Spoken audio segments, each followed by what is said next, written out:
Another question we've received from some of the teenagers in our group is, when will God answer my prayer? And I think the easiest way, kind of the summary answer to that, is we trust that God answers all prayers. Sometimes he answers a prayer by saying yes. Sometimes he answers a prayer by saying no. And sometimes he answers a prayer by saying, not yet. You got to wait a little bit. Mm-hmm. And the key thing to remember is that when we ask for things that God desires of us, then he honors that because he's a good father who gives good gifts to his children. And we hear that from Luke chapter 11, verse 11. What father among you, if his son asks for a fish, will instead of a fish give him a serpent? Or if he asks for an egg, will he give him a scorpion?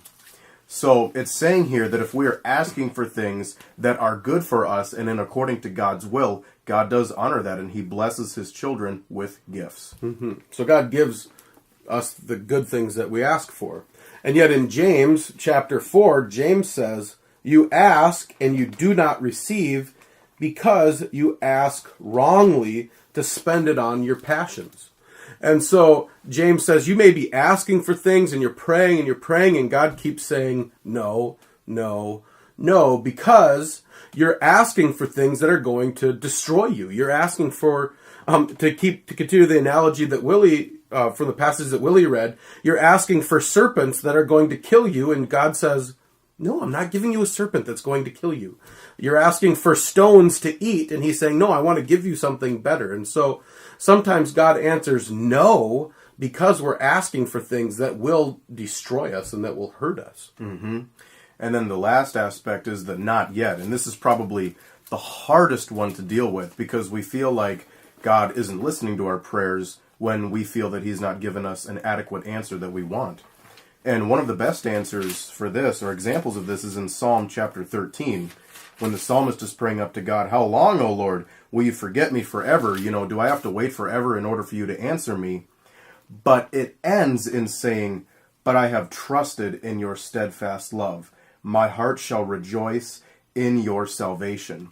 So we see that even when God says not yet, we are trusting that he will answer our prayer if we're asking in according to his will, if we are asking for good things, and he will answer in his perfect timing. Mm-hmm. And I always like to say one of the best prayers in this to answer this question comes from Jesus in the garden. Jesus, he's in the garden. He knows what's about to happen. He knows that the cross is coming. The weight of the sin of the world is bearing down on him. And he prays to his Father and he says, my Father, if it be possible, let this cup pass from me. Nevertheless, not as I will, but as you will. And I think that's our example in all of our prayers as we bring requests to God, that we feel free to do that. We say, Lord, I don't really want this to happen, or this is really struggling, or please help me in this. And we bring those requests to God and we let him say yes, no, or wait a little bit. But as we end our prayers, as we end all of our prayers, it's helpful for us to submit to God. Submit to him and his perfect timing and say, yeah, Lord, I don't want what I want. I want ultimately what you want and what's good for you, what's good for me, and what's good for your kingdom.